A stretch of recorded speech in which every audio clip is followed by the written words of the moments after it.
Jadi saya hanya pengalaman mereka pasti lebih dahsyat, lebih keren lagi gitu kan. Jadi saya di sini baru di MAN 1, 2, 3 ini, tapi sebelumnya saya lama di dunia perhotelan dan terakhir saya 8 tahun di dunia farmasi. Jadi saya lama di farmasi di Mahakam Beta Pharma tepatnya, dan sampai akhirnya saya hijrah ke dunia asuransi dengan begitu antusiasnya pada saat itu. Menyenangkan teman-teman, pasti sangat menyenangkan di dunia asuransi itu karena kita bisa sharing ilmu-ilmu yang nggak kita dapat di dunia pekerjaan saya yang lama khususnya. Itu aja, begitu, Mbak. Mbak Eni. Baik, Cukup. terima kasih Mbak Witi. Kalau gitu melangkah ke nggak banyak sih Mbak. Ada beberapa yang Banyak kita boleh. mau tahu supaya kita kan mau, maksudnya Mbak Witi berbagi sama kita ya, Mbak Witi yang udah dengan prestasinya gitu ya, supaya menularkan ke kita semua hawa positifnya ya Mbak. Mbak, untuk pemahaman kita supaya sama ya Mbak, boleh sedikit cerita kerjaan yang tadi udah ya, kerjaan sebelum asuransi ya, udah ya. Oke, alasan Mbak Witi hijrah punya bisnis sendiri khususnya awal pertama kali memutuskan terjun di dunia entrepreneur bidang asuransi. Oke, jadi karena saya teramat nyaman dulunya di pekerjaan saya yang lama, jadi semua fasilitas itu pasti dari kantor ya teman-teman semua. Di mana pada saat itu tepatnya 2017 kakak saya, jadi saya cuma 2 bersaudara, itu sakitnya sepele sekali sebenarnya, cuma perutnya kembung aja, maaf nggak bisa kentut gitu. 2 minggu beliau dirawat dan meninggal gitu. Karena saya terbiasa di kantor, kalau saya pasti di cover kalau kita sakit ya teman-teman ya. Tapi pada saat itu saya lupa gitu kalau keluarga di luar dari saya itu nggak di cover. Dan pada saat itu BPJS hanya memberikan fasilitas untuk rawat jalan, rawat inap mereka tidak cover. Singkat cerita beliau meninggal. 3 bulan kemudian papa saya meninggal. Jadi kebayang teman-teman dalam waktu beberapa bulan saya kehilangan 2 orang keluarga inti dalam keluarga saya. Nah pada saat itu anak saya bilang gini, Ibu kayaknya kita harus punya asuransi deh. Karena pada saat kakak dan papa saya meninggal, saya harus menjual aset. Rumah keluarga itu kita jual. Singkat cerita, ada ipar saya, waktu itu masih di asuransi lama, di tetangga sebelah, menawarkan proteksi untuk keluarga saya. Kita masuklah pada saat itu.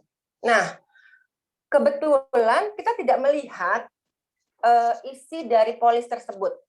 Manfaatnya apa, kegunaannya apa, itu kita nggak lihat. Sampai berganti tahun, saya ketemu dengan teman saya, dia bilang gini, Mbak Witi, join yuk sama kita gitu.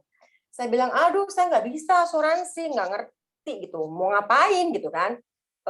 Udah punya belum? Udah, dengan bangganya saya kasih lihat. Tapi begitu kita bedah polis, ternyata antara yang saya ambil dengan kebutuhan saya sekeluarga itu tidak sesuai. Kebayang ya teman-teman, itu dengan saudara sendiri, istilahnya ipar gitu. Saya sedikit kecewa pada saat itu kenapa yang saya ambil itu tidak ada gunanya. Singkat cerita saya bilang sama teman saya mau belajar dong asuransi, saya bilang gitu kan. Oh bisa Mbak Witi, tapi harus jadi agent dulu. Aduh kok jadi agent ya, saya pikir gitu kan, kok kayaknya apa sih tuh agent gitu. Tapi saking saya pengen belajar sesuatu, saya mau ngambil proteksi, tapi saya mau tahu dulu gitu, apa isinya dari proteksi tersebut. Akhirnya saya masuklah jadi agent. Pada saat itu saya memakai nama anak saya, gitu kan. Nah, singkat cerita saya di situ melihat bahwa wah di sini bisnisnya asik ya gitu. Apa namanya? Ada keleluasaan waktu gitu di bisnis ini teman-teman, keleluasaan waktu dan keleluasaan keuangan akhirnya gitu. Jadi saya selalu mengambil pada saat itu saya kembali lagi mengambil proteksi karena saya sudah belajar, pasti teman-teman di sini semua juga ikut training gitu kan ya. Jadi kita tahu manfaat apa sih yang kita ambil dalam polis kita tersebut gitu. Jadi saya merasa di dunia asuransi ini pada saat itu membantu keluarga saya mempunyai proteksi yang kita pahamin isinya tuh apa sih gitu. Jangan seperti kita beli sesuatu tapi kita nggak tahu apa itu isinya. Jadi awalnya tuh saya hanya pengen membuat keluarga saya lebih apa ya, lebih paham aja sih apa itu proteksi, apa itu investasi. Karena waktu di awal kita main beli aja, ternyata yang kita beli investasi bukan proteksi. Gitu sih Mbak Heni. Jadi dari situ ya Mbak, awal ininya ya, malah makin pengen tahu gitu ya, pengen tahu Jadi lebih pengen banyak, tahu gitu, lebih dalam lebih lagi banyak gitu ya. banget. Jadi kita tahu sebenarnya sih kan kita terima polis itu males ya bacanya tuh kan banyak banget tuh kecil-kecil gitu banyak. Jadi jujur nggak teliti gitu. Nah kalau kita sudah jadi agent, kita buat untuk diri sendiri dan keluarga pasti kan yang terbaik. Jadi kita tahu gitu. Kalau kita ikut training tuh pasti tahu, nggak mungkin nggak tahu gitu kan. Oh ternyata proteksi itu bukan investasi gitu. Nah pada saat waktu saya masuk sebelumnya, sebelum saya jadi agent tuh saya nggak tahu. Jadi main ambil aja. Ternyata itu bukan proteksi. Padahal yang saya perlu proteksi di mana kalau saya atau anggota keluarga lain tertimpa sakit gitu, musibah, kita nggak harus jual aset lagi sih Mbak ini. Betul ya. Gitu. Oke baik. Mbak terus awal nih kenapa sih akhirnya memutuskan Mbak Witi gabung di MAN? Boleh tahu ceritanya Mbak? Sampai bisa sampai ke Kalau saya, iya, kalau saya bersyukur sekali ya kenal MAN 123 ini. Kebayang nggak teman-teman kalau saya masih di tempat lama, apa yang saya harus jual sama nasabah? Saya ketemu nasabah, anggap dia nasabah baru gitu ya. Bapak, Ibu, saya mau menawarkan proteksi. Saya sudah punya kartu rumah sakit lah, dikeluarin sama dia dengan merek A, B, C, D, E gitu. Atau saya masih dari kantor seperti saya sebelumnya dapat dari kantor, jadi kayak saya nggak perlu proteksi gitu. Atau ada BPJS sekarang gitu kan, walaupun sekarang BPJS sudah mulai cuma 2 kamar kan, 1 kamar 4 orang dan 6 orang. Saya mau tawarin apa kalau saya nggak pindah di MAN 123?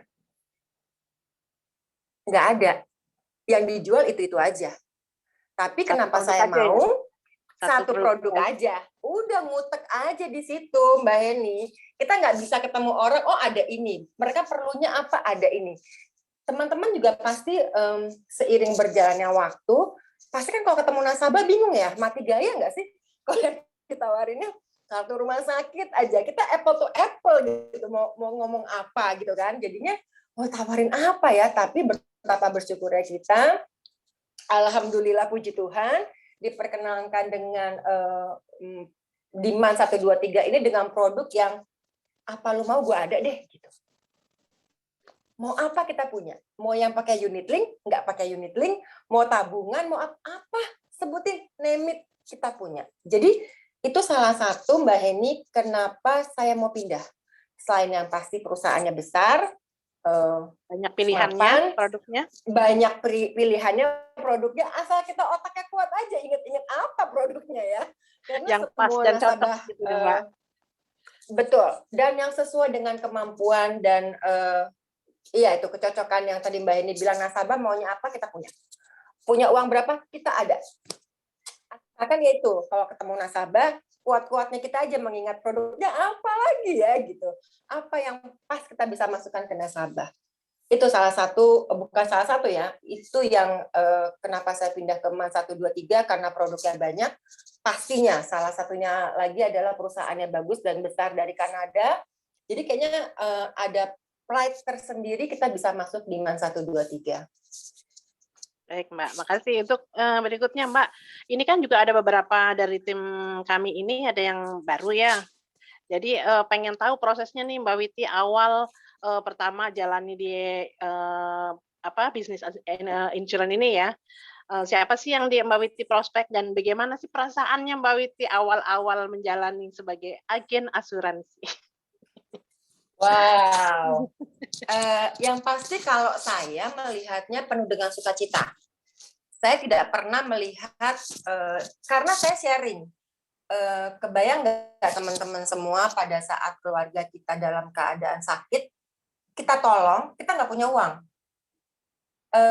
Kita nggak tolong, itu keluarga sendiri. Gitu kan. Jadi waktu saya buat proteksi, pasti itu seolah-olah saya sendiri. Jadi saya buat, misalkan buat Mbak Heni gitu ya, seolah-olah tuh Mbak Heni tuh diri saya sendiri gitu. Sedemikian, sebegitu mendalamnya saya kehilangan orang yang saya sayang, sampai detik ini, puji Tuhan, alhamdulillah, saya tidak pernah jualan, Bapak Ibu beli ya, harus nih, ini bagus banget, nggak pernah. Tapi saya sharing. Sedih nggak kita kalau kita nggak bisa tolong keluarga. Dari kita ngobrol seperti itu, ada penolakan nggak sih Witi gitu? Saya nggak pernah bilang bahwa itu penolakan, tapi saya selalu bilang itu closing yang tertunda. Saya nggak pernah kecil hati, teman-teman.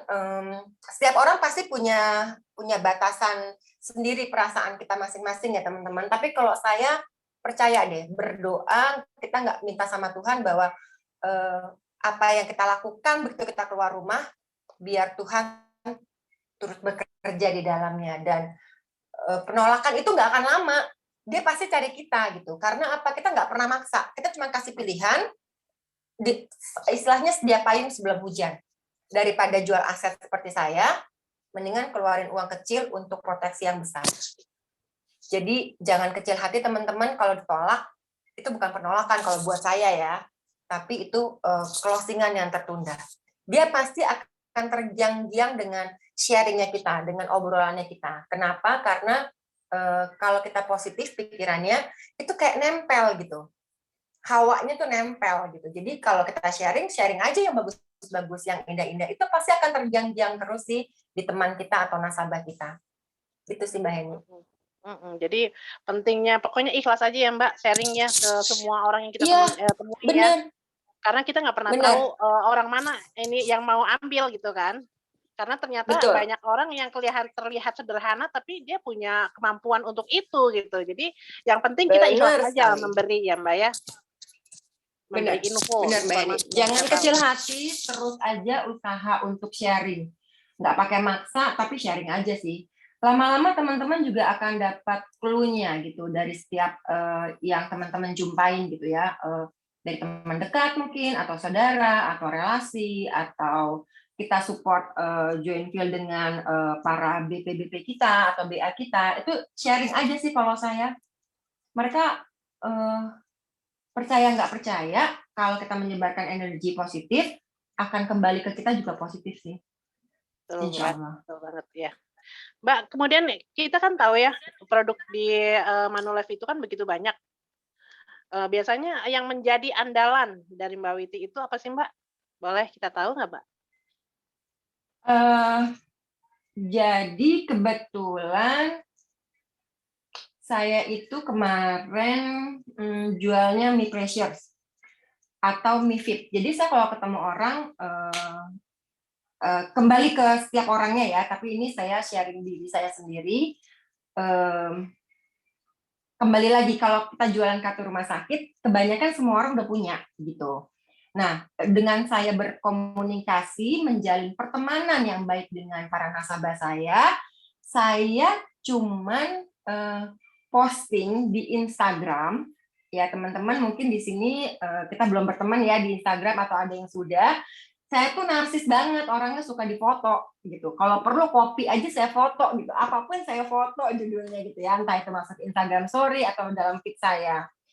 Saya nggak pernah bilang bahwa saya agent. Bahwa sekarang saya pindah dari yang lama ke yang baru, ke Man 123. Tetapi mereka selalu WhatsApp saya. Witi sekarang udah pindah ya gitu. Ada yang nasabah, ada yang bukan nasabah. Saya bilang, oh iya gitu. Ketemuan dong gitu. Jadi saya tidak pernah bilang bahwa, ini ada produk bagus deh, cobain deh. Enggak. Tapi saya selalu posting, saya pancing dari postingan saya. Mereka tanya, nah karena saya udah tahu nih, ada nasabah lama, atau saya tahu karena pertemanan, saya tahu kronologis keluarganya, jadi saya gampang masuknya. Jadi kalau saya jualannya dari sosial media, Mbak Yeni, begitu dia tanya, wah kena nih gitu kan, ya udah pas ketemuan, udah tahu dong saya backgroundnya dia seperti apa, saya masukin. Contohnya MiFit gitu, andalan saya gitu kan, atau Mi Pressures gitu, dan semuanya saya selalu pancing. Kita kan konsultan finance ya, jadi saya tahu keuangannya dia, saya masuk aja gitu. Dan karena mereka percaya, dari tempat saya lama sampai ke tempat saya baru, dia pindah sekarang ke Manulife, jadi mereka enak aja gitu ke sayanya. Intinya dari sharing itu sih Mbak Eni, kita positive thinking pada saat ketemu, jadi nariknya tuh juga enak aja gitu. Jadi Instagram itu untuk sarana Mbak Witi untuk bikin orang lain kepo ya, Mbak Witi apa sih, lagi ngerjain apa sih gitu ya. Jadi yang penting intinya mau ya Mbak ya. Iya nggak? Bener gitu. Mau bosen Mbak Eni ngeliat muka saya ya, tolong dimaafkan gitu ya. Unfollow aja kalau bosen gitu. Tapi ternyata dengan foto-foto seperti itu mancing mereka, kok kayaknya Witi sibuk banget sih, kok kayaknya happy banget sih. Justru di masa pandemik ini kok kayaknya senang-senang aja sih, kok kantornya kayaknya asik banget sih, kok teman-temannya seru-seru banget sih, kayak gitu-gitu sih. Dan mereka pasti DM atau WhatsApp, Wit lagi sibuk gak lo? Makan yuk gitu. Atau lagi di mana nih? Masih di kantor nggak? Ke mana yuk gitu. Jadi kayak gitu sih. Cuman Beneran dari banget ya Instagram Mbak, doang. orang lain yang ngajakin Mbak Witi ya, kebenaran banget itu.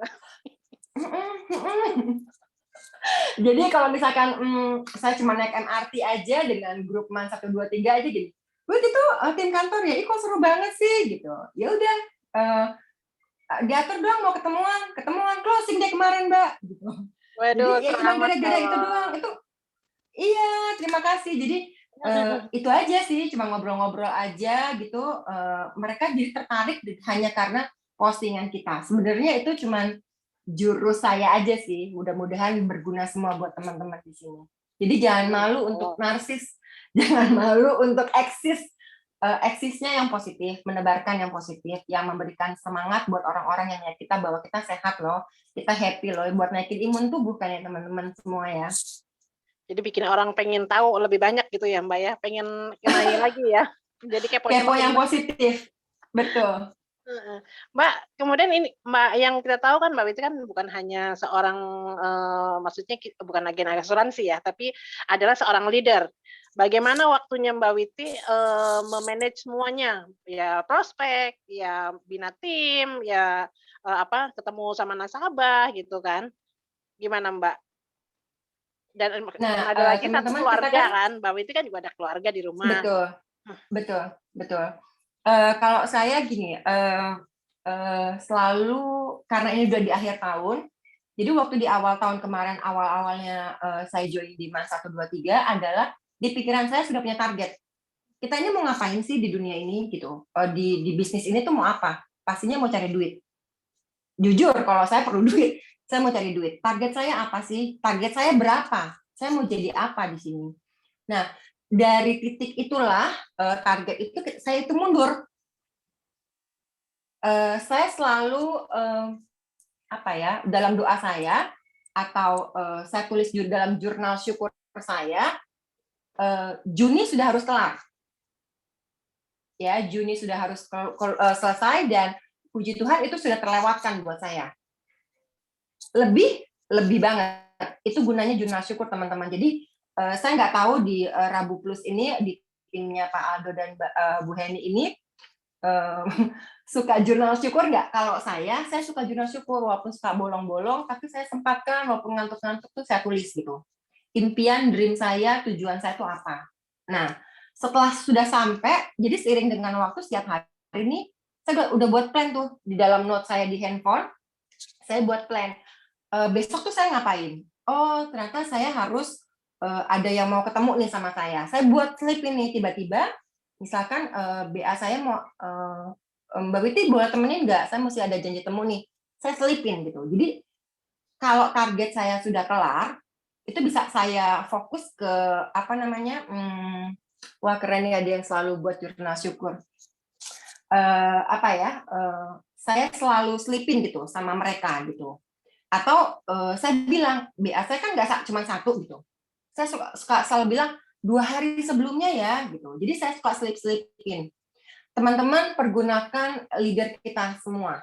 Tempel Pak Aldo, Bu Heni atau siapapun leader kalian gitu. Karena mereka tuh ngejual banget gitu.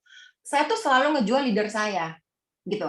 Kamu mau kayak mereka? Ya ikutin cara polanya gitu. Jadi saya selalu kasih lihat foto leader saya atau engkong leader saya atau Pak Mike Bu Linda gitu. Kalau kita mau memang ada effortnya, harus ngeluarin waktu dan tenaga dan sebagainya gitu. Tapi harus ngikutin sistem, harus datang training, harus ada harga yang dibayar sih Mbak Heni.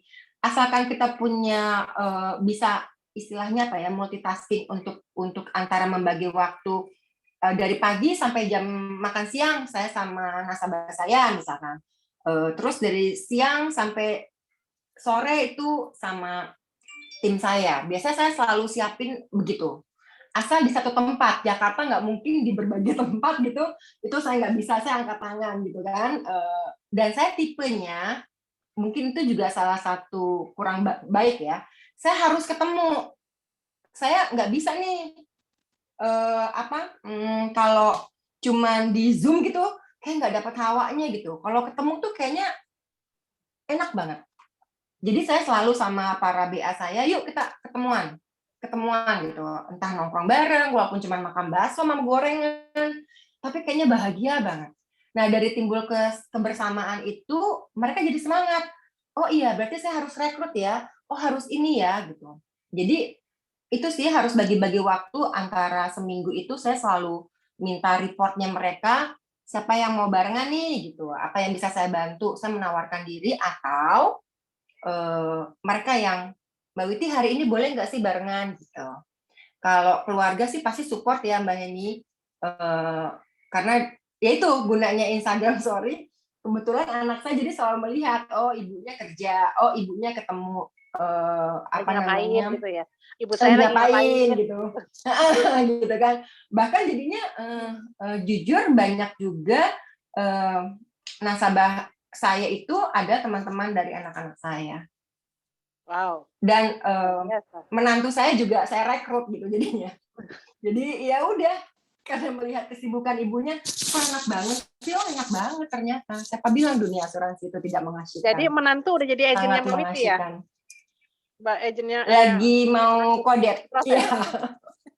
Iya, lagi proses. Mbak, biasanya yang itu ada pertanyaan dari Pak Aldo. Biasanya yang di Mbak Witi post itu selain kegiatan itu apa aja sih yang dipost di IG Instagramnya Mbak Witi? Dan kita pengen tahu dong Mbak, IG-nya apa?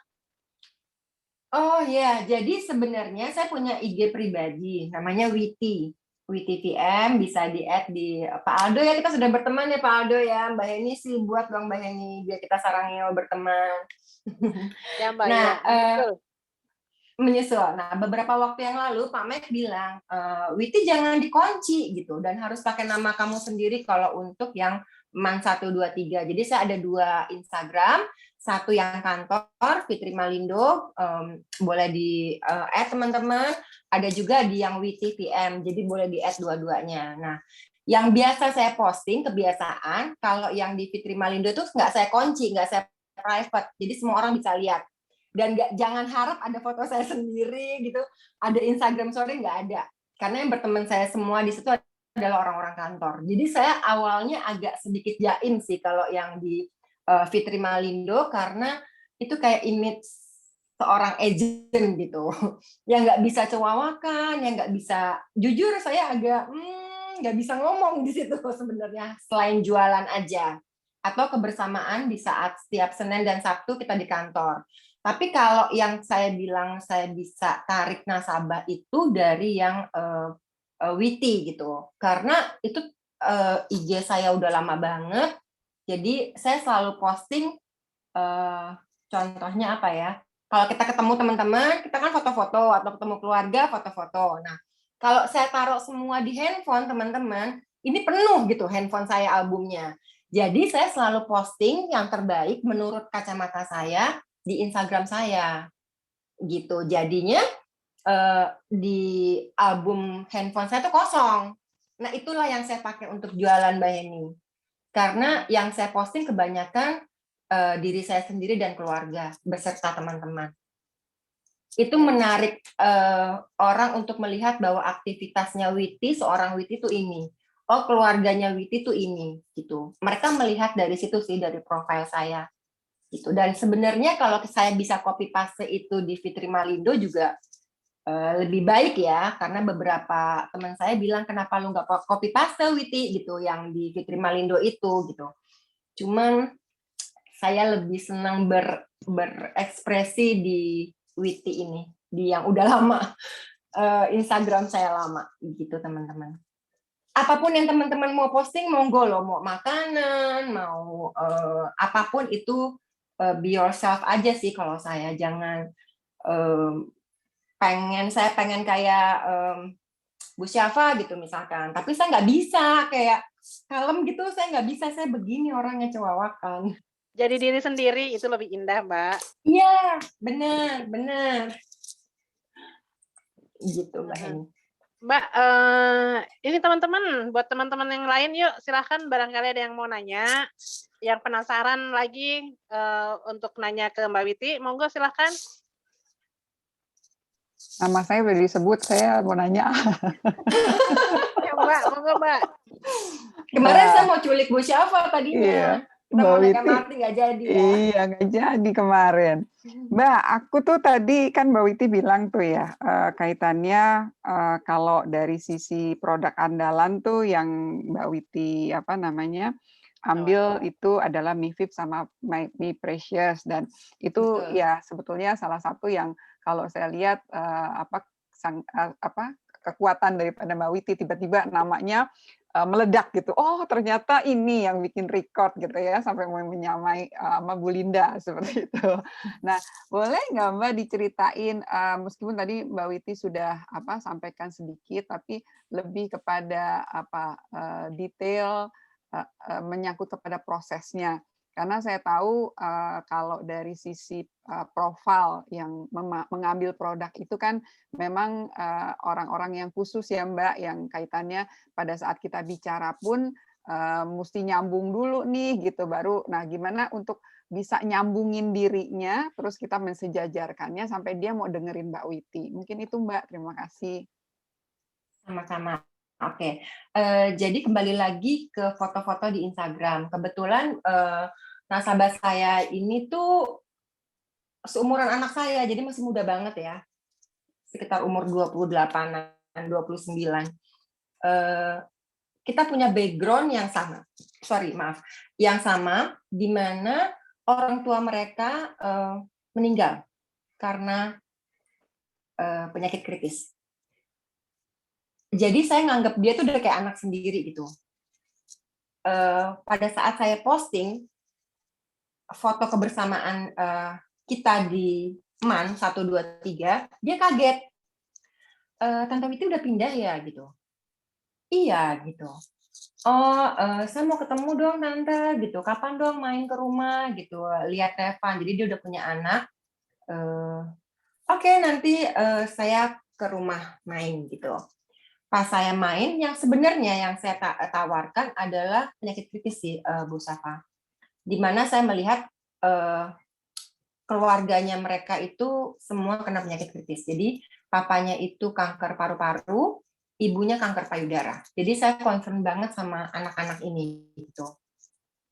Tapi karena bukan karena umurnya masih kayak anak saya, tapi karena dia nasabah lama, jadi saya tahu kembali kronologisnya dia, keluarganya dia, dan keuangannya dia.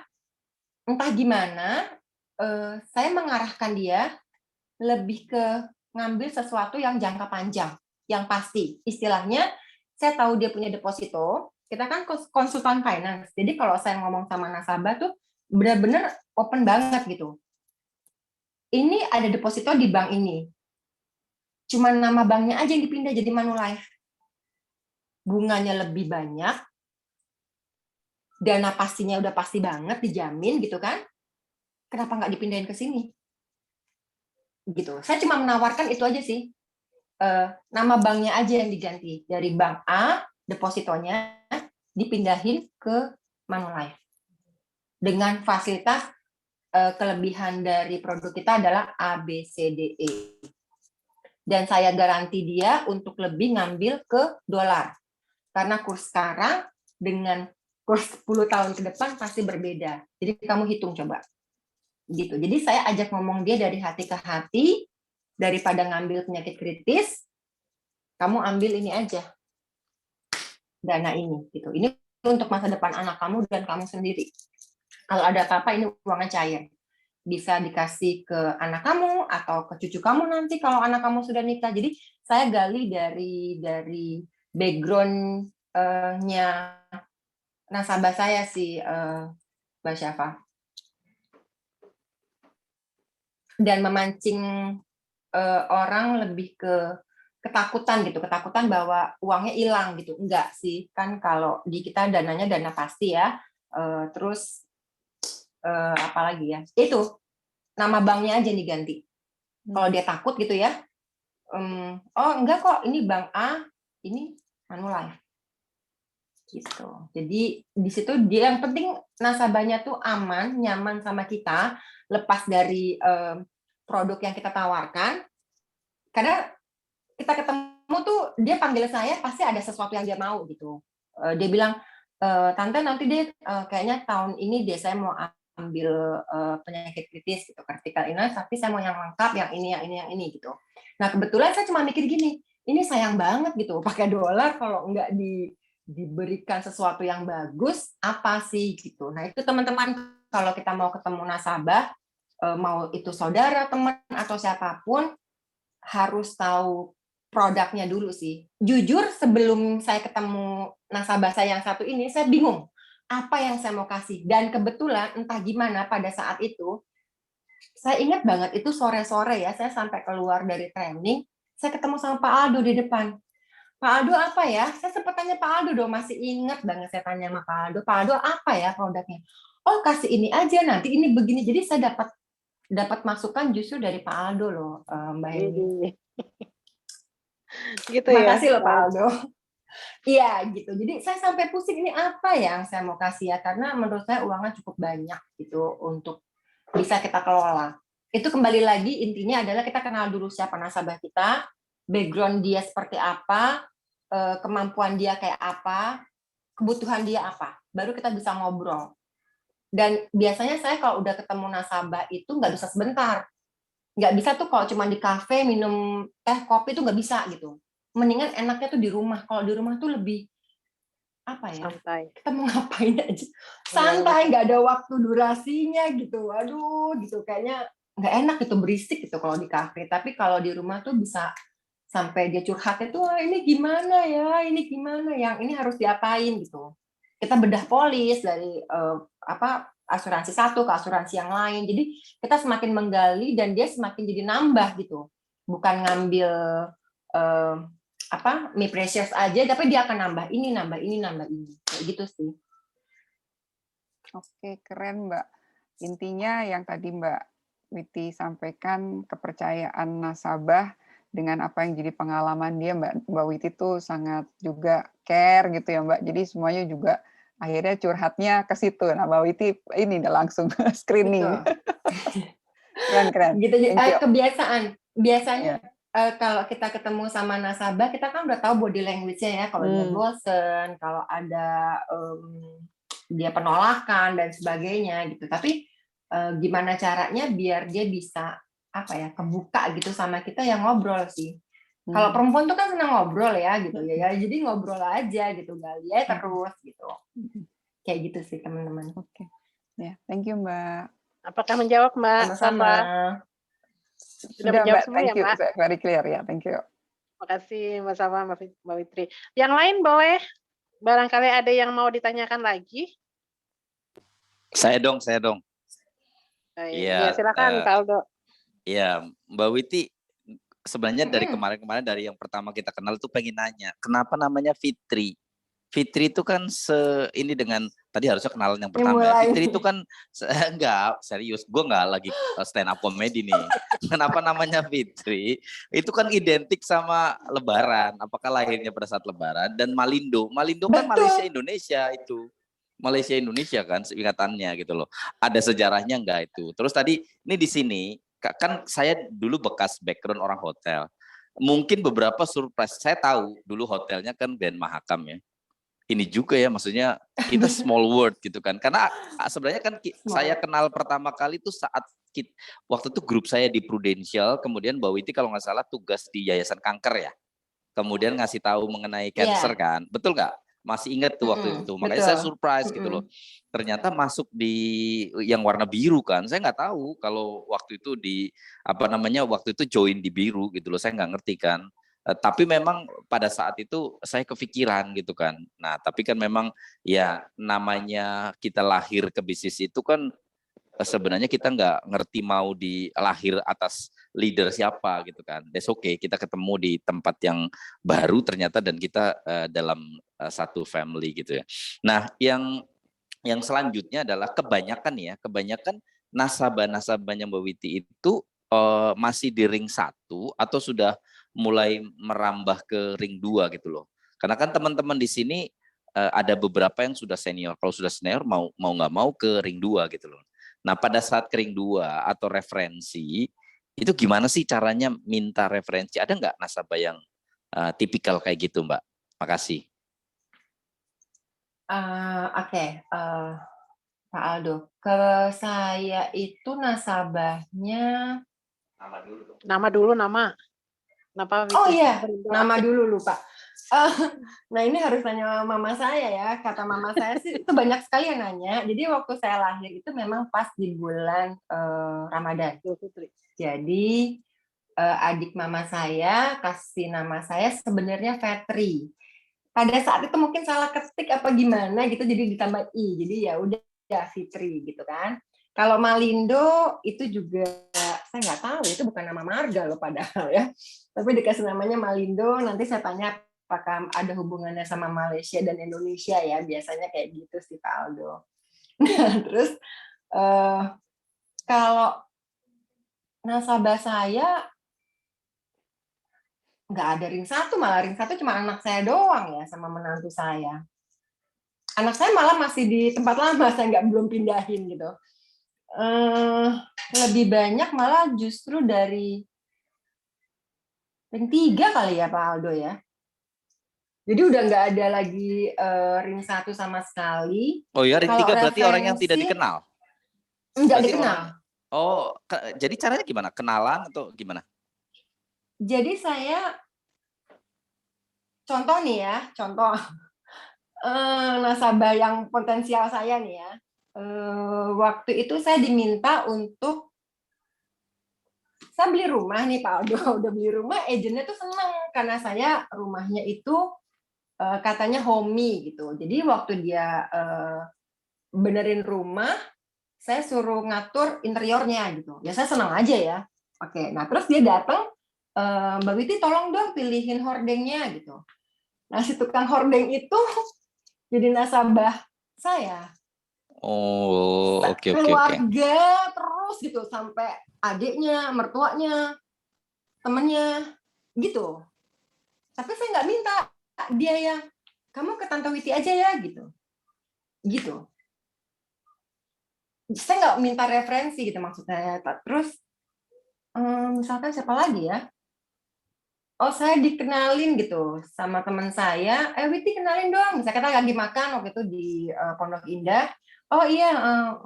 Terus dia cerita ini anak gue nih nggak bisa klaim nih di asuransi gitu kan. Asuransinya apa gitu. Saya cuma tanya doang. Oh ini karena baru kenal kan jadi ngomongnya pelan-pelan gitu kan ya. Ini dikenalinya oh, sebagai udah. orang asuransi.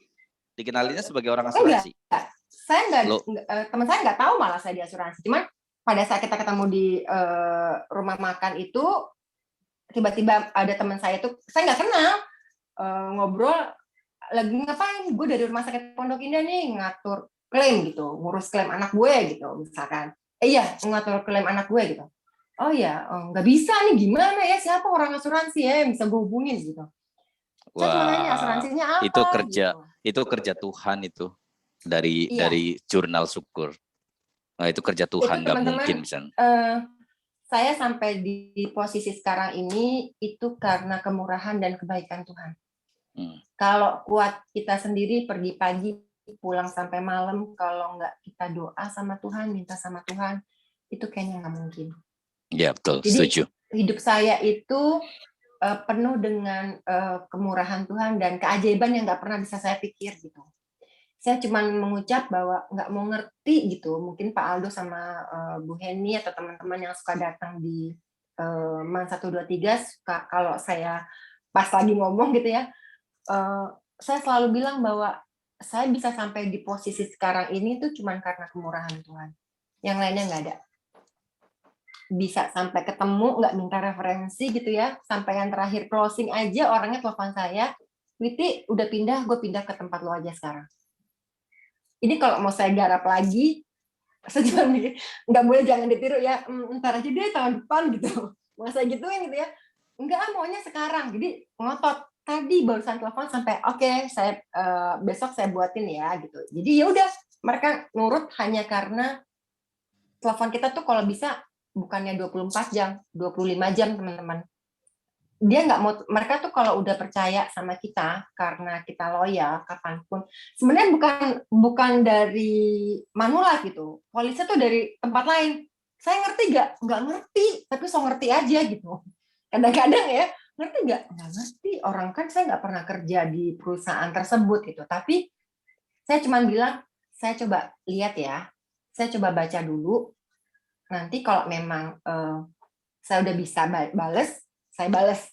Kalau saya belum bisa bales, berarti saya belum dapat clue-nya ini apa gitu. Nah dari situ sih mereka jadi lebih percaya sih Pak Aldo, dan mereka selalu bilang, Witi tolong dong, ini ada ponakan saya ya mau ambil proteksi gitu, kayak gitu sih.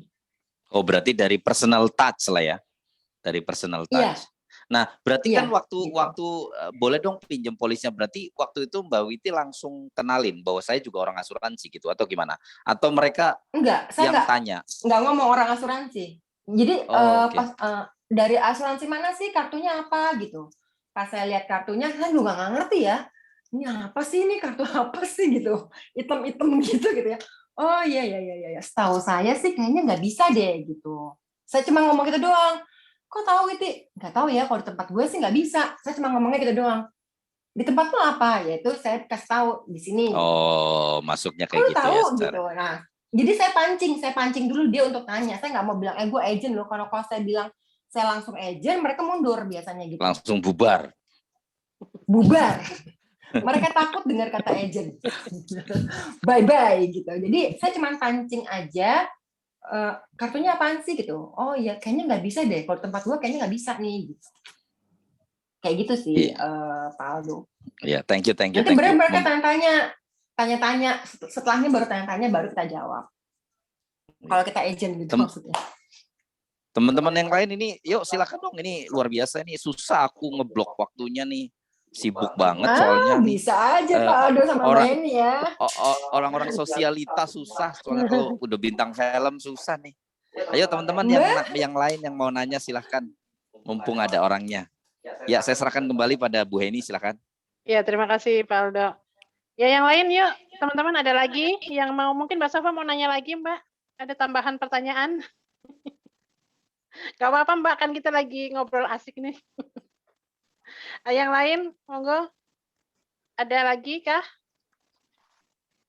Sambil menunggu yang lain mungkin lagi bersiap-siap untuk bertanya. Mbak, bagaimana sih Mbak untuk mempertahankan semangat Mbak Witi itu selalu tinggi gitu, dan tim juga gimana sih ininya, cara ininya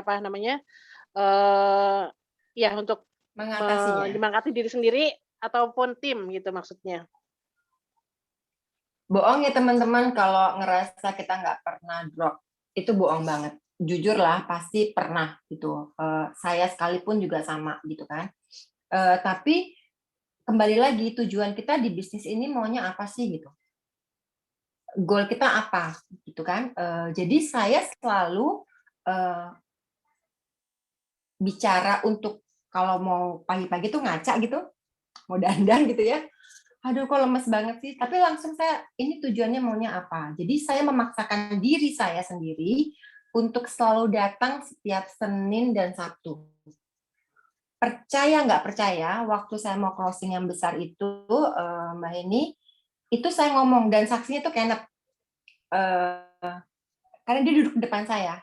Saya cuma ngeliat di layar, Pak Mike cuma ngomong gini, siapa yang mau ke Eropa? Saya langsung tunjuk tangan, karena saya belum pernah ke Eropa. Amerika saya nggak suka, karena saya pernah ke Amerika. Eropa saya belum pernah. Saya langsung nunjuk tangan. Dan saya bilang ke leader saya, nggak mau tahu besok gue harus ketemu, gue harus ini ya, harus dapetin itu. Dan itu terjadi.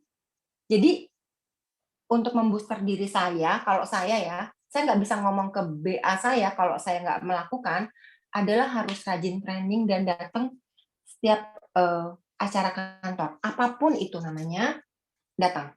Itu kita dapat hawanya sih, spiritnya kita dapat banget. Walaupun besoknya lusanya drop lagi, Sabtu saya datang. Besoknya saya drop lagi, Seninnya saya datang. Dan itu kayak kita naik tangga gitu. Levelnya tuh pasti beda. Setiap datang tuh pasti boosternya beda banget. Bukan karena naik MRT ya Mbak Heni, tapi semangat dari hawa-hawa teman semua yang positif yang datang itu membuat saya, kalau Mbak Heni bisa, saya pasti bisa. Kalau Pak Aldo bisa, saya pasti bisa. Gitu. Jadi itu yang membuat kita lebih positive thinking. Jadi harus maksain diri, Senin, Sabtu datang. Kalau nggak datang tuh kayak punya utang jadinya. Gitu. Kalau saya seperti itu. Oke, baik. Terima kasih, Mbak. Itu memang penting ya. Itu kita kan ibaratnya seperti handphone ya. Handphone aja perlu dicas ya, Mbak. Ya kan? Kita Betul. sehari Betul. didiemin, kita mau dipakai enggak juga pasti kan juga turun gitu kan. Betul. Perlu energi baru gitu kan. Sama dengan diri kita juga kayak gitu. Perlu dicas lagi, kita ada down, kita masuk lagi ke training ya Mbak ya, dengan komunitas kita yang selalu Betul. positif dan saling satu sama lain saling dengan sendirinya ya, saling menyemangati ya Mbak ya. Betul. Oke baik, Betul. ini Mas Munir ya mau tanya, boleh Mas, monggo Mas. Kalau mau nanya Mas, ada yang mau ditanyakan ke Mbak Witri. Mbak Witri. Ya, terima kasih. Tapi Ya itu Mas. ini satu pengalaman yang bagus. Itu mau nanya perubahan dari orang non insuran menjadi apa di insuran itu gimana? Gitu kan ada perubahan paradigma dan perubahan apa ya? Katakanlah dari comfort zone atau dari memang tadi kasusnya kan kasus ada keluarga yang ini ya. Di samping itu faktor lain apa itu merubah kebiasaan dari yang lama apalagi yang sama sekali tidak punya background insuran itu. Mungkin bisa dijelaskan. Terima kasih nih Pak. Apa ya? Dulu saya mikir gini, waktu saya kerja terakhir itu saya kerja di farmasi. Dari Senin ketemu sama keluarga itu cuma Sabtu Minggu. Jadi Selasa sampai Jumat saya selalu di luar kota karena saya pegang area. Balik lagi Sabtu Minggu, Senin ke kantor cuma ngambil tiket sama petikes, berangkat lagi di hari Selasanya. Seperti itu terus hidup saya. Target per tahun itu pada saat itu kurang lebih 4M. Yang kaya siapa? Pak owner, bukan saya. Gitu kan? Owner yang kaya. Saya sampai masuk rumah sakit gitu kan, keluarga saya tinggalin, cuma ketemu Sabtu Minggu doang. Itu rasanya udah pengennya di rumah aja, udah nggak pengen ngapa-ngapain gitu ya, nggak pengen ngajak anak jalan, itu udah nggak pengen gitu. Tapi begitu saya pindah ke dunia asuransi, kerjaannya tuh kita rubah kan. Kita mau punya income berapa sih? Gitu. Jadi itu gampang banget, yang sudah terbiasa kita dipecut di tempat lama, dirubah di sini itu kayak menurut saya sih gampang ya. Kembali lagi tujuan kita apa, misi kita apa, goal kita apa sih maunya gitu. Kalau targetnya cuma segini, dulu aja saya dapat kok 4M gitu setahun gitu ya. Masa di sini nggak dapat? Yang kaya kan diri sendiri, bukan bos gitu. Jadi pikiran saya begitu. Kalau merubah sistem kerja itu kembali lagi aja. Masuk ATM itu enak banget, Mbak, rasanya. Begitu dapat terima komis tuh, aduh, alhamdulillah, rasanya senang gitu. Cing, cing, cing, cing, kerja kerasnya tuh udah kayak lupa, bes hilang. Lupa. Itu kemarin kok pulang 4 jam segini, itu lupa gitu. Tapi waktu saya kerja di perusahaan orang, itu ya ampun rasanya, apa ya, pergi pagi loh. Saya kantor di Pulau Gadung ya, pabrik kan itu. Pergi pagi 5:30, pulang 10:30 itu udah alhamdulillah. Itu udah paling cepat deh, ibu baru pulang gitu. Jadi kalau sekarang enak kan ya, ngelihat saya kalau di Instagram, itu di mall terus sih gitu, di kafe terus sih gitu kan, gitu sih. Saya mikirnya lebih gampang menyesuaikan di dunia asuransi dibanding kerja sama orang. Keleluasaan waktu, keleluasaan income, kembali lagi tujuan goal kita apa sih, Pak? Semoga Mas menjawab. Munir, terjawab Mas. Oke, makasih. Terjawab ya Mas ya. Sama-sama. Ya, makasih Mas. Yang lain adakah yang mau nanya? Ya, mumpung masih ada kesempatannya untuk bertanya. Iya nih keren banget. Apa sih namanya? Kalau saya jadi nasabah, soalnya kalau kita jadi orang agent itu jangan seriusan gitu loh. Pinter ngelucu dan pinter ini ya kayak ini nih Mbak Witi nih. Jadi orang kan tertarik gitu loh. Pak Aldo. Enggak serius. Kalau saya kan dulu orangnya seriusan juga. Boleh tanya tuh Mbak Safa. Saya orangnya seriusan loh. Kan Mbak Safa dulu Director of HR. Dia pasti ngeliatin lah orang-orang. Dulu zaman saya di hotel itu seriusan banget gitu kan. Ternyata itu nggak laku kalau orang asuransi itu mesti pandai lucu, ngelucu, dan juga menarik gitu loh. Supaya orang pengen ini kan. Nah kita kan nggak jauh dari meninggal. Ceritanya kan gitu kan, meninggal, kemudian sakit kritis. Ya kan? Nah kalau kita nggak bisa mengetrack orang stres ngeliatin kita. Udah yang dijual bikin stres, ngeliatin orangnya stres gitu kan. Jadi memang harus menyenangkan orangnya. Dan kalau di sosmed memang bikin orang tertarik kan, bener nggak? Kan kita nggak ngomongin asuransi, bener nggak? Jadi orang tertarik sendiri gitu. Betul kan? Iya, itu saya I got the point lah. I got the point kenapa orang mau closing gede sama Mbak Witi. Iya, thank you. Ya silakan teman-teman. Kalau ada yang mau tanya, monggo di open mic aja. Barangkali ada yang mau ini. Ini terlepas dari teman-teman mau jualan apa ya, maksudnya teman-teman mau jualan yang mana, yang ini silahkan. Karena kan produk kita memang bagus gitu kan, dan sangat bagus. Dan saya juga perlu apresiasi ini salah satu timnya Bu Safa hari ini closing ya, Me Action. Waduh luar biasa. Ibu Lilis tadi. Selamat ya Mbak Safa. Selamat. Yes, 60 juta APE kalau nggak salah. Keren. 30. Congratulations closing perdana, keren banget. Keren. Yang selamat. Iya, congrats Bu Lilis, dan tentu congrats sama leadernya juga dong, Bu Safa. Semangat. Without leadernya kan nggak ada yang membimbing soalnya. Congrats. Iya, yuk silakan Bu Heni untuk dilanjutkan. Baik, untuk berikutnya ada yang sambil menunggu yang lain. Saya lagi yang nanya ya Mbak.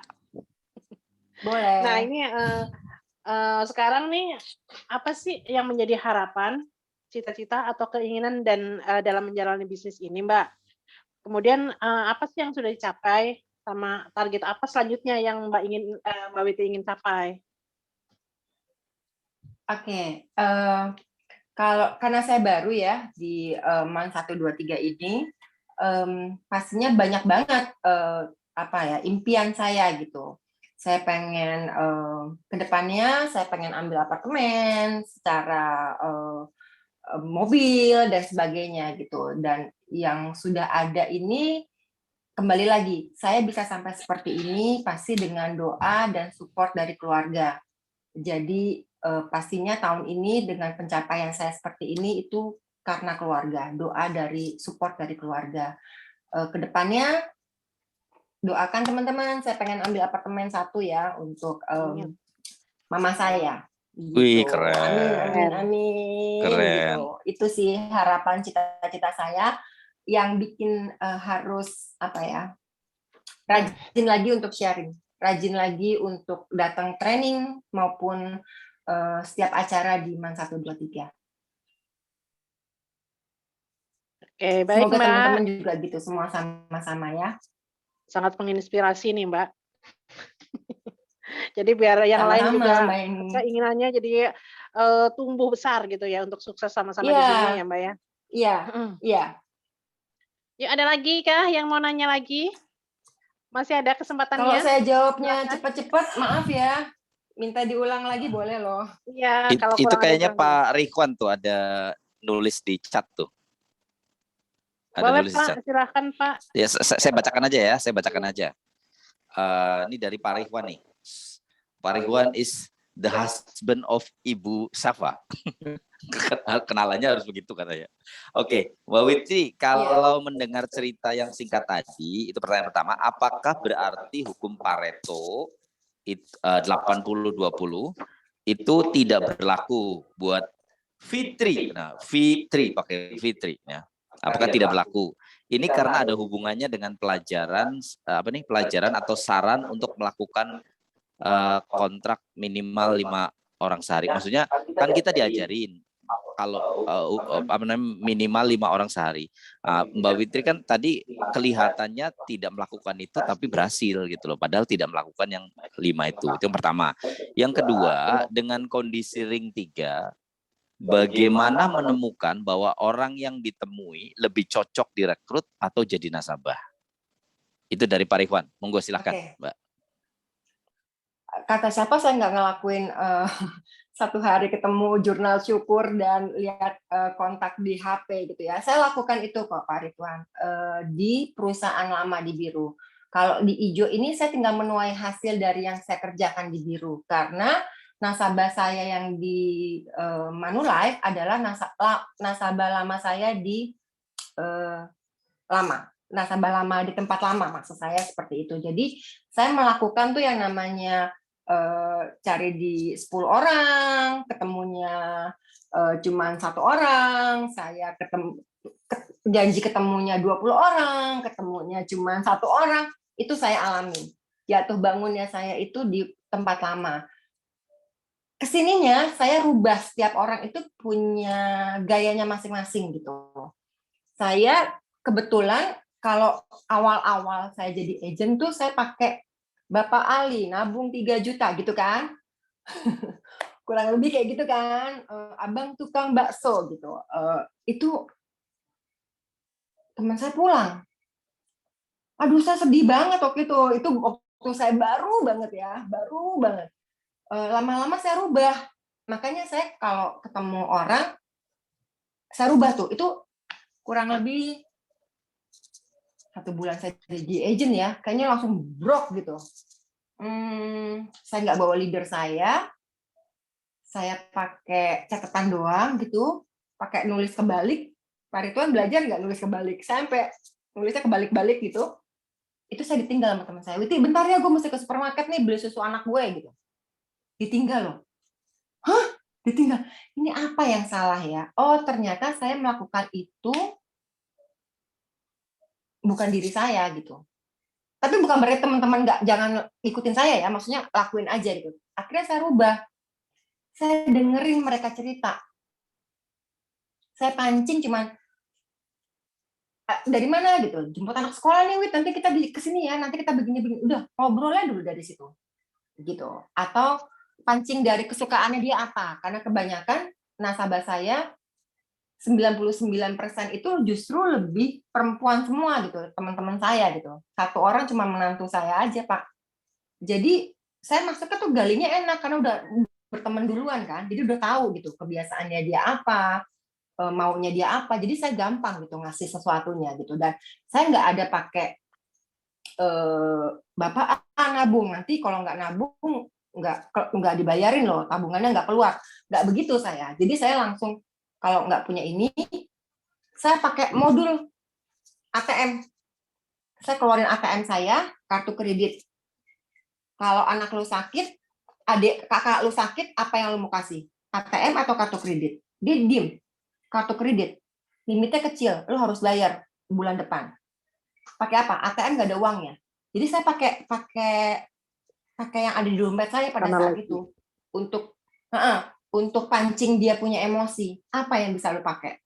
Saya keluarin kartu rumah sakit. Pakai ini ya. Enak, lu nggak usah pikirin, nggak ngutang, nggak apa gitu. Jadi saya pakai tools gitu untuk pancing mereka gitu. Jadi mereka ngerti, oh iya ya kalau pakai kartu kredit kalau ada limitnya, kalau nggak ada dan itu utang harus dibayar. Kalau pakai ATM, iya nggak punya duit. Mau minjem sama saudara ya bantu doa doang gitu kan. Ya udah pakai kartu rumah sakit gitu. Jadi saya pancingnya seperti itu, pakai omongan sehari-hari gitu. Saya nggak pakai data statistik atau coret-coretan gitu enggak. Tapi begitu dia mau buka, baru saya buka coret-coretan gitu. Baru saya buka iPad. Ya udah, produknya ini, baru saya ngomong gitu. Kalau belum apa-apa pakai survei data gitu, itu saya ditinggal sama teman saya sedih banget ditinggal sama teman saya. Jadi saya kembali lagi ke teman-teman semua, enaknya tuh gimana sih kalau ngomong sama orang gitu. Tapi saya tetap melakukan yang namanya 10 janji temu. Setiap hari tuh pasti saya lakukan. Walaupun ketemunya cuma satu orang, karena kalau udah ketemu satu orang ngomongnya panjang kali lebar gitu. Itu sampai botol satu cup juga habis sama saya kali ya. Karena saking nggak habis-habis gitu bahan obrolannya gitu sih. Yang kedua tadi apa ya Pak Aldo? Yang kedua, Pertanyaannya? Masih di mute, Pak. dengan kondisi ring. Sorry, saya masih mute ya. Yang kedua, dengan kondisi ring 3, bagaimana menentukan orang yang ditemui ini mau jadi direkrut atau mau jadi nasabah? Gimana nentuinnya? Oh, oke. Waktu saya diberikan referensi kan saya pasti tanya dulu ke orangnya ya. Atau kita ketemunya di mana nih? Kalau saya kayaknya nggak bisa ditanya gitu, orangnya ini siapa, nanti ketemu aja langsung David gitu kan. Dia orangnya nggak mau ribet juga gitu. Saya nggak, kalau datang ke kafe saya nggak tahu rumahnya, saya nggak bisa lihat kemampuan ekonominya. Tapi begitu saya ketemu saya bisa tahu orangnya. Tapi itu juga istilahnya mungkin kalau jam terbangnya kayak Pak Aldo tuh enak ya, udah bisa tahu oh, ini orang punya duit apa enggak gitu kan. Saya dengar dia kebutuhannya apa dulu. Kebetulan kebanyakan dari yang saya diberikan referensi itu orang-orangnya cerewet. Jadi saya gampang bacanya gitu. Saya tahu oh ini orang perlunya ini gitu. Nah, kalau saya selalu bilang gini, pancingan sih teman-teman ya. Kan udah tahu nih, misalkan preminya sekian rupiah. Dia bayarnya tahunan. Kita bisa hitung dong, kita dapat komisi berapa. Saya suka kasih dia cashback. Biasanya saya kasih dia cash. Saya nggak pernah mau kasih voucher. Pancingan. Tapi kan yang kerja kita juga nggak mau kasih semuanya gitu, komisi kita gitu kan. Saya kasih misalkan voucher MAP 500.000, apa mau cashnya? Padahal orang kaya loh. Cashnya aja deh Witi, padahal orang kaya ya teman-teman. Saya pernah closingin satu nasabah, bukannya saya yang dibeliin kacamata Dior gitu, saya beliin dia beliin saya loh kacamata Dior. Saking dia seneng. Padahal kan mesti saya kasih cashback ke nasabah saya ya. Itu saking dia senang sama saya, ayo Witi kita belanja di Dior gitu. Oh, terima kasih, saya senang banget gitu kan ya. Kurang lebih kayak gitu teman-teman. Nah, orang-orang yang seperti itu saya selalu ajak dia, kita lihat gitu, ini orang enaknya dijadiin nasabah aja atau pada itu referensi ya teman-teman, apa agent. Kalau orang yang punya duit kita jadiin agent dia nggak mau gitu. Saya udah coba. Biar ada cashbacknya dia buat lo sendiri gitu. Enggak, Witi, lu aja yang ngurusin punya gue gitu. Nah, kebanyakan kalau yang jadi agent itu yang saya rekrut adalah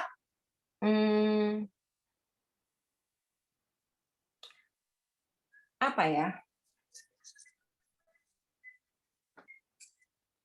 Temen yang mau cashback. Itu pun saya jujur nih teman-teman ya, buat saya pribadi, ini yang harus saya cancel dalam pikiran saya, tapi saya boleh sharing di sini ya Pak Aldo, Mbak Eni ya. Ya, ini yang nggak boleh, tapi jadi kita sharing ya, nggak apa-apa ya. Buat saya lebih gampang closing dibanding rekrut yang potensial. Ini jujur banget gitu. saya kalau closing, yaudah deh saya merem deh gitu. Karena dulu terbiasa, dulu kerja dipecut banget gitu. Targetnya gila banget soalnya. Tapi kalau disuruh rekrut, saya mati gaya gitu kayaknya.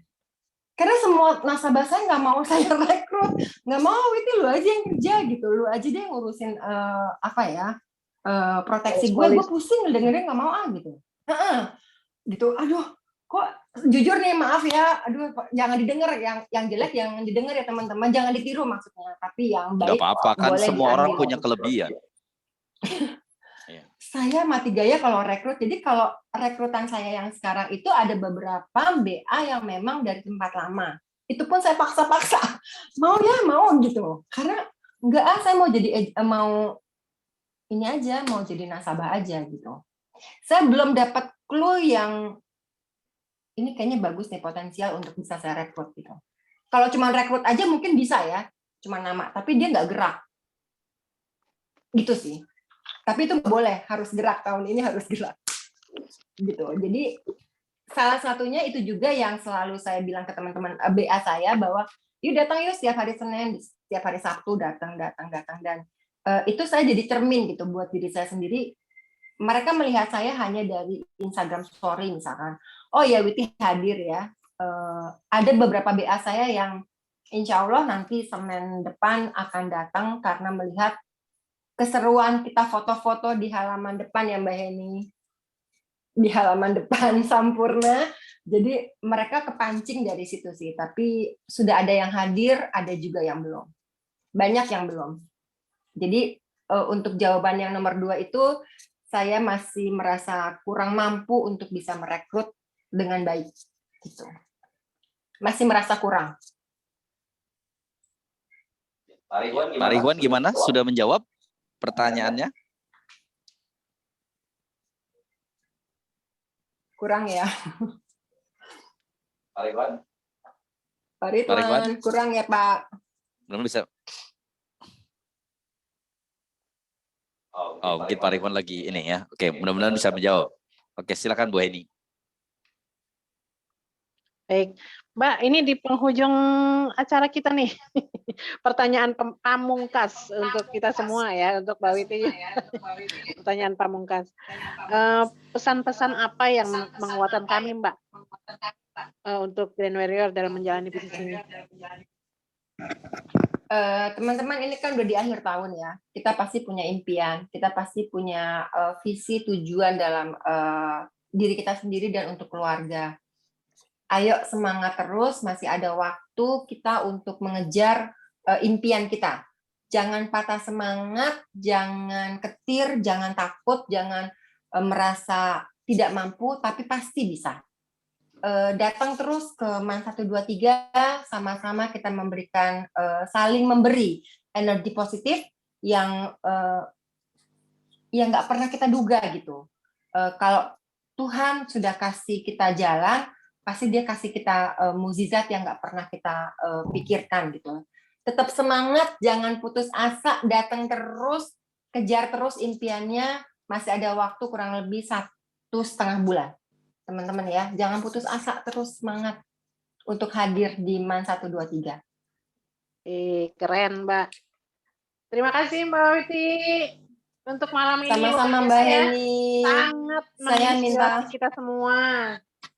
Luar biasa. Saya minta maaf kalau ada kekurangan atau terlalu cepat atau kurang puas jawabannya. Saya minta maaf. Semoga semuanya menjadi berkat. Semoga semuanya semangat. Semuanya kejar impian kita sama-sama. Semuanya sukses bersama. Amin. Amin. Saranghayo.